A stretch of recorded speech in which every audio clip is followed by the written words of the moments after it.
اس آیت کے اندر اللہ تعالیٰ نے فرمایا کہ خلق الموت والحیات، ہم نے موت کو پیدا کیا اور حیات کو، کیوں؟ لیبلوکم ایکم احسن عملا، تاکہ ہم تمہاری آزمائش کر لیں کہ تم میں کون اچھا عمل کرتا ہے۔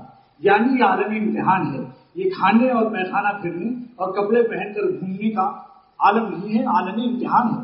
اور عالمی امتحان میں جو شخص کی بے فکری کرتا ہے اس کے نمبر اچھے نہیں آ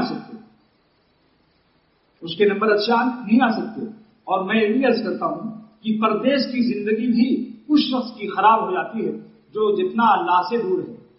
حضرت تھانوی رحمۃ اللہ علیہ نور اللہ قدوہ فرماتے ہیں کہ اے دوستو، اگر تم اللہ والے بن جاؤ، یعنی متبع سنت و شریعت بن جاؤ، تو تمہاری دنیا بھی لذیذ کر دی جائے گی۔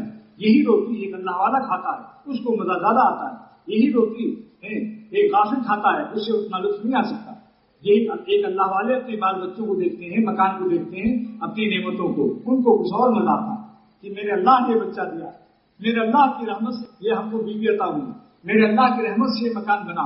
ہر وقت وہ آسمان اور زمین برابر اس کا اوپر سے نیچے آتا ہے، وہ پہلے آسمان سے تعلق قائم کرتا ہے، پھر نیچے دیکھتا ہے۔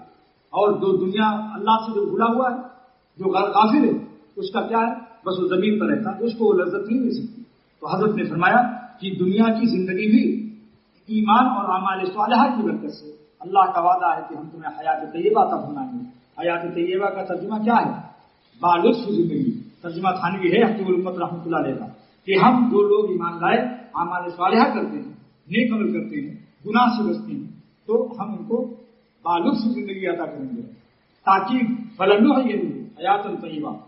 تو فرمایا کہ لیبلوکم ایکم احسن عملا، جو تم میں سے سب سے اچھا عمل کرتے ہیں ان کو اللہ تعالیٰ کیا دیں گے؟ دنیا میں بھی۔ بعض لوگ سمجھتے ہیں کہ بھائی ملاؤں کے راستے میں تو سب ادھار ہے، جنت بھی ادھار، اور جو ثواب واب ہے سب ادھار ہے، اور گناہوں کے مزے اور عیش دنیاویہ یہ نقد ہے۔